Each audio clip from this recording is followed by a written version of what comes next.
raise your hand if you ever heard that cholesterol's bad. And you got to get it low in your blood. You got to have a low cholesterol diet, otherwise you're going to get heart disease, right? Doctors would like to blame all cardiovascular disease on cholesterol. We've known for 75 years in the animal industry that cholesterol is not a boogeyman. There's not a single disease that's caused by elevated blood cholesterol or triglycerides. If you can find me one, I'll give you $1 million in small bills in any offshore account you want.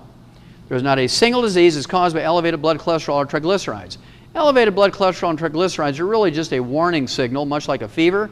Fevers don't cause infections, but when you have an infection with a bacteria, a virus, a fungus, maybe a parasite, you can get a fever. You can have a broken leg and get a fever. You can have cancer and get a fever. You can have liver disease and get a fever. Babies get a fever when they teethe.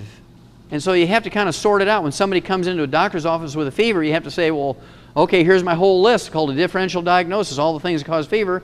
If they're 80 years old, you can quickly rule out teething, right? But the rest of them, you may have to do some lab tests for. At any rate, the same thing is true for elevated blood cholesterol and triglycerides.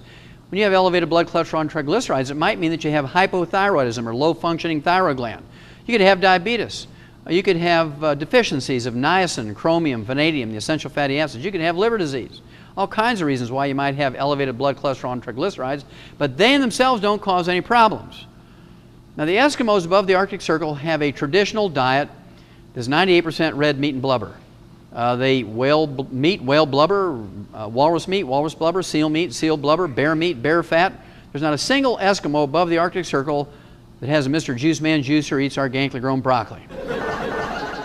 Their average cholesterol ranges from 250 to 350, and yet they're legendary for not getting cardiovascular disease until they come down to the lower 48 and eat like us. Then when they get the cardiovascular disease, they go back home to die up above the Arctic Circle. They start eating whale blubber again, and it goes away.